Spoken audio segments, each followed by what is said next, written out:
Hello everyone, today I want to share a story that changed my life forever.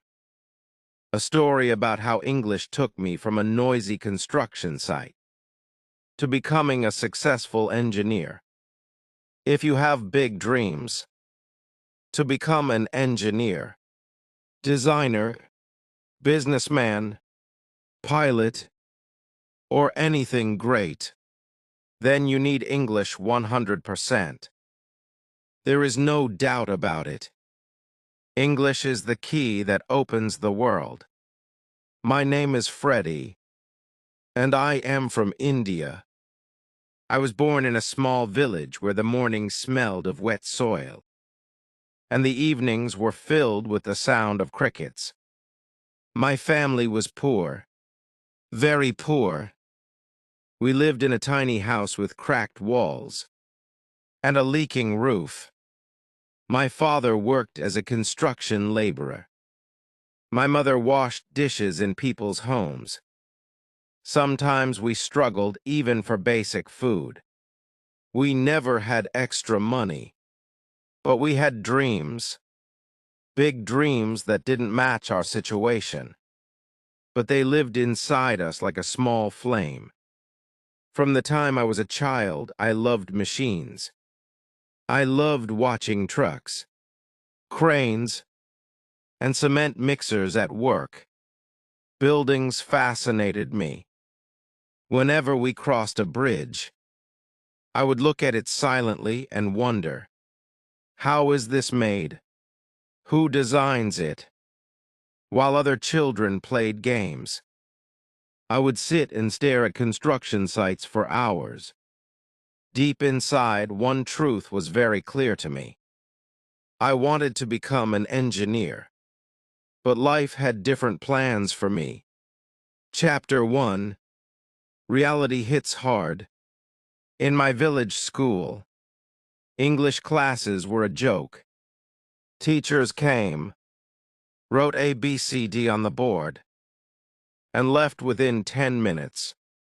There was no speaking practice, no reading exercises, no grammar lessons, no real learning.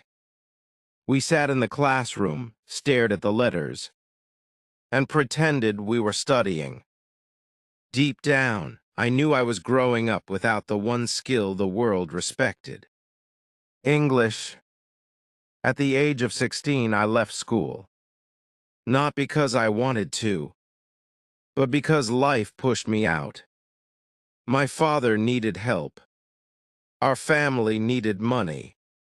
So I joined him at the construction site. Every morning, the sun felt hotter. Every afternoon, the dust covered my skin like a layer of mud. I carried bricks until my shoulders hurt. I mixed cement until my hands cracked. I worked in the burning heat for nearly 10 hours every day. One day, everything changed. An engineer came to inspect the site. He wore clean clothes, the kind I had never worn. He spoke confidently, without fear. He gave instructions loudly, clearly in English. Everyone listened to him. Everyone respected him. Even my father bowed slightly when the engineer walked by. I stood there with dust on my face and sweat on my shirt. Staring at him, something inside me moved. Something sharp. Something painful. Something burning. I don't want to carry bricks forever.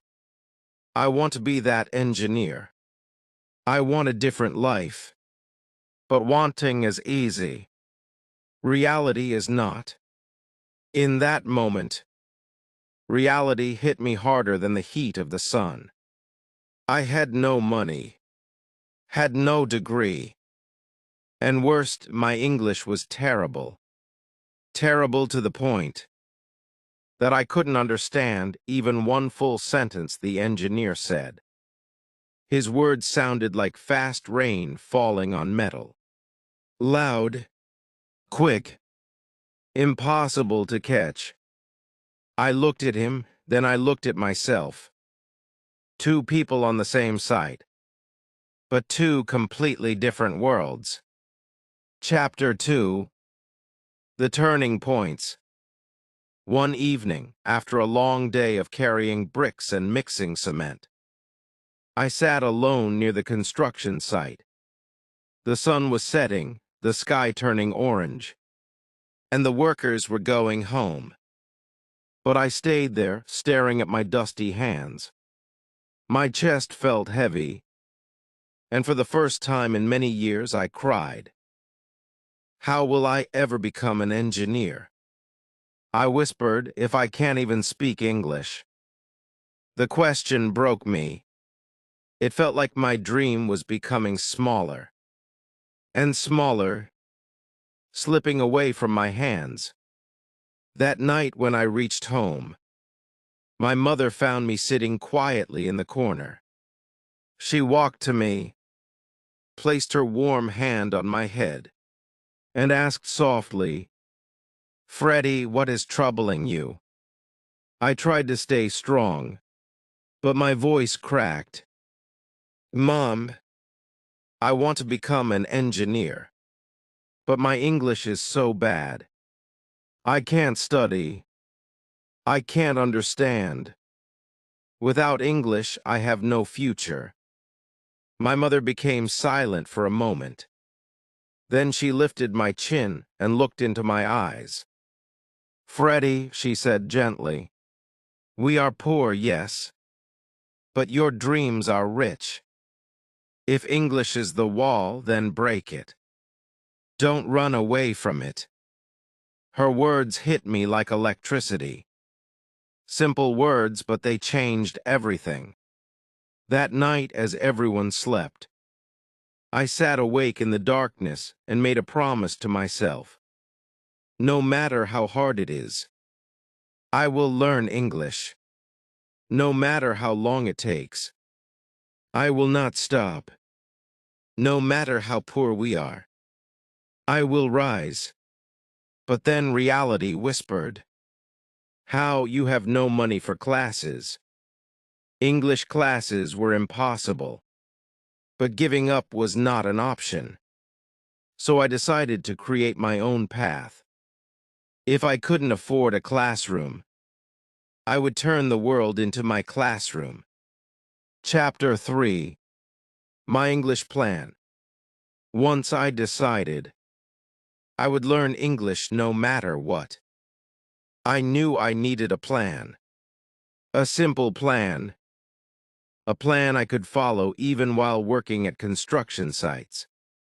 I didn't have money, teachers, or books, but I had determination.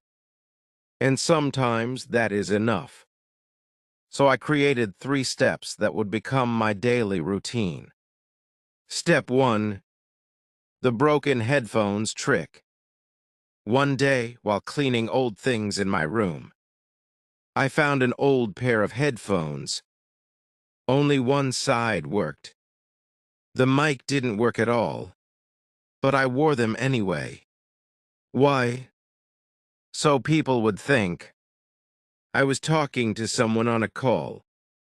But the truth was, I was talking to myself in English.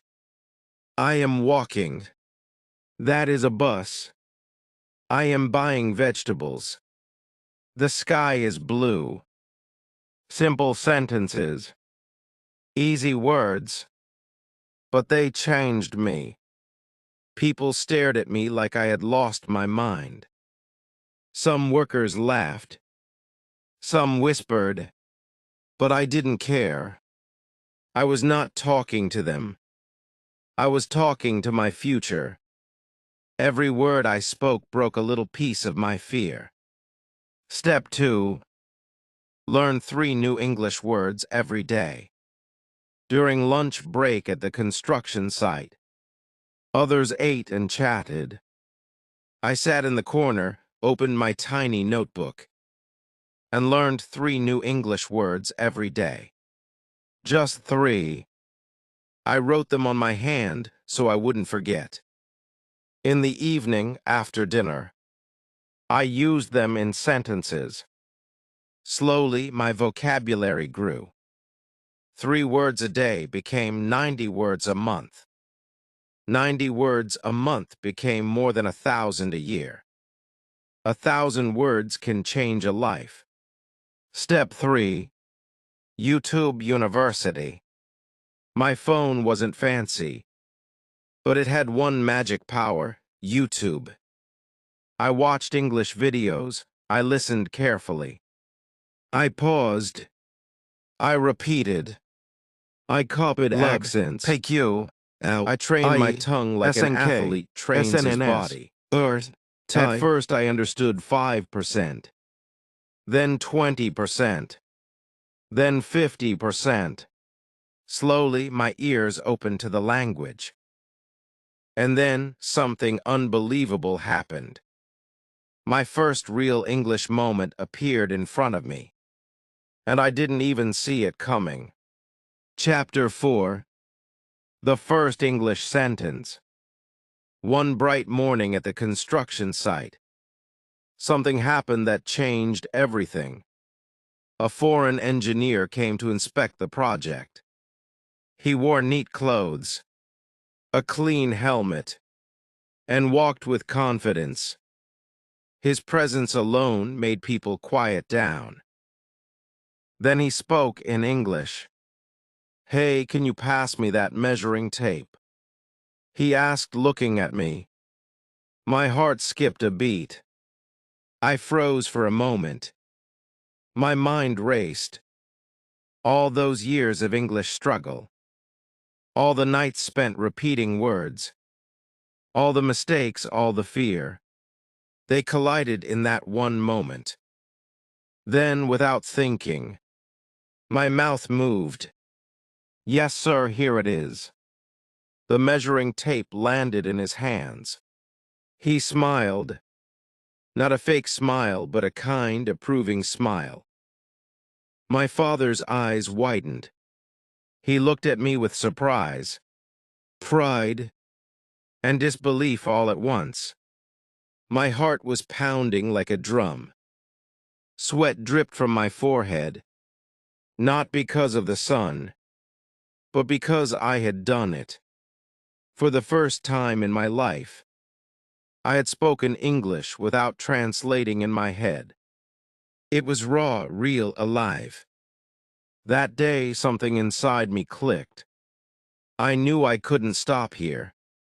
If I could speak one sentence confidently, I could speak 100. If I could handle one encounter, I could handle 1,000. I decided to dream bigger. I wanted to study engineering abroad. I wanted to leave my village and change my life completely. But dreams are easy. Reality is harder. I needed money, lots of it.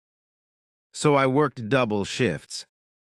Morning, I was a construction laborer under the scorching sun. Evening, I worked in a warehouse, lifting boxes and sweeping floors. Nighttime was for English practice. I repeated sentences. I wrote new words. I listened, I spoke, I failed. And I tried again. Some days I slept only 4 hours. Some nights I cried quietly, thinking I wasn't strong enough. Some days I wanted to give up and run back home. Chapter 5. The dream comes true. After 2 long years of saving every rupee and studying English relentlessly, I finally gathered the courage to apply for a diploma program in Canada. My hands trembled as I clicked submit, unsure if my dreams were too big for someone like me. I had no guarantee, no promise, only hope and hard work. Weeks passed. Every day felt longer than the last. And then one afternoon, my phone buzzed with an email notification. My heart raced, my fingers shook, and I clicked it. The words stared back at me, bold and clear. Congratulations, you are accepted. I fell to my knees. Tears streamed down my face. I felt a weight lift from my shoulders that I didn't even know I had been carrying. My mother hugged me tightly, her eyes filled with tears as well. "You did it, my son," she whispered, pressing her cheek against mine. I wanted to scream, to jump, to celebrate, but I also knew this was only the beginning. When I arrived in Canada, I quickly realized that dreams come with challenges. The weather hit me first. The cold air pierced through my clothes like needles. Every breath felt sharp. I had never seen snow before, and walking on icy streets was a struggle. Then came the language. English was everywhere, faster than I could follow, full of slang and accents I had never heard. People talked to me as if I already belonged, but I felt invisible. I could understand only a little. Money was tight. I worked part-time in a factory, lifting boxes and cleaning floors, just to pay rent and eat. I missed home terribly. I missed my mother's cooking, the sound of my father's laughter, even the dirt roads of my village. Some nights I lay awake in my tiny rented room, feeling alone and exhausted. But in the darkest moments, I remembered why I was here. I remembered the foreign engineer at the construction site who first believed in me. I remembered my mother's words. If English is the wall, break it. Chapter 6. Hard work pays off. Every single day in Canada became a challenge, but also an opportunity. I practiced English without fail. I spoke to strangers, even when my voice shook. I stumbled over words, mispronounced sentences, and sometimes embarrassed myself. But I kept going. Every mistake was a step forward. Every small success built my confidence. I remember walking down busy streets, pretending to be on the phone just to practice speaking aloud. I joined conversation clubs, talked to classmates, even asked coworkers silly questions just to keep learning. At first, people laughed. Some smiled, some ignored me. But slowly, they began to understand me. Slowly, I began to understand them. Months of hard work turned into years of determination. Sleepless nights were filled with vocabulary lists, grammar notes, and listening exercises. Weekends were spent revising, practicing, and writing essays. My body was tired, my mind was exhausted, but my spirit never gave up. I remembered why I had come here: to build a future I had only dreamed of in my village. And then it happened, the moment that changed everything. I passed my exams. I completed my diploma program with high marks. I landed an internship at a small engineering firm. Every late night, every early morning, every moment of doubt had led me here. After a few months, the internship turned into a full-time job.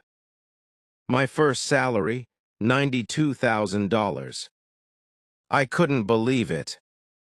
I checked my bank account again and again, afraid it was a mistake. But it was real. I had made it. I sent money home immediately. I wanted to give back to the people who had given me everything. My parents. I bought a new house for them.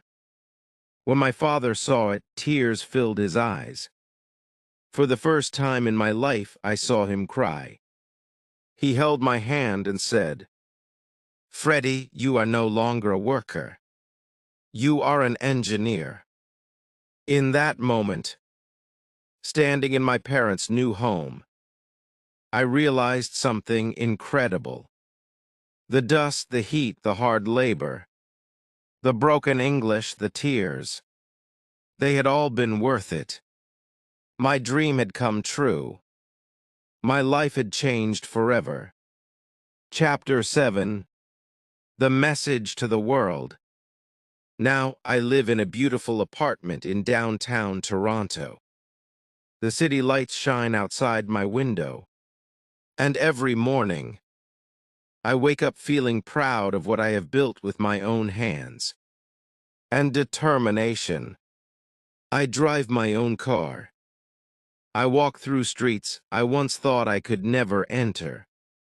I visit home every year, and each time, I see my parents. I feel the weight of their sacrifices.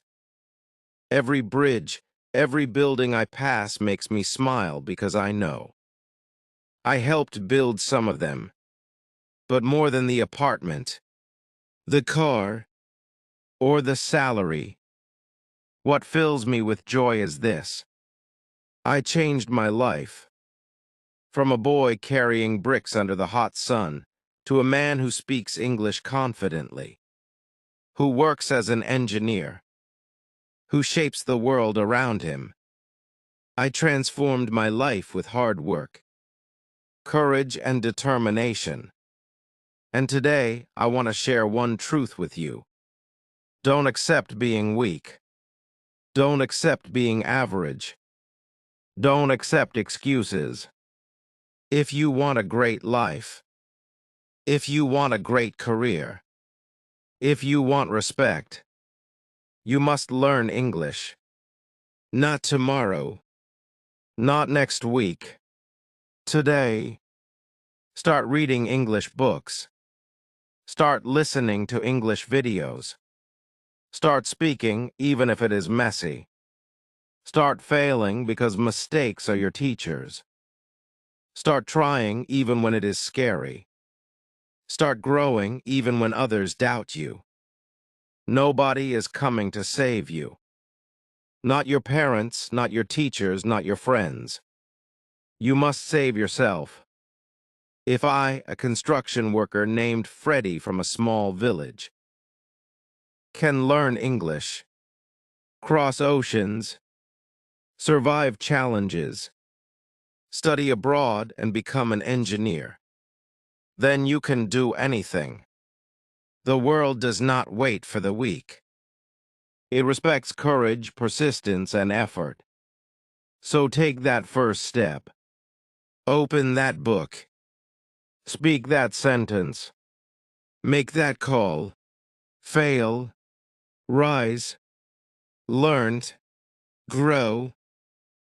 Because one day, when you look back, you will see how far you have come.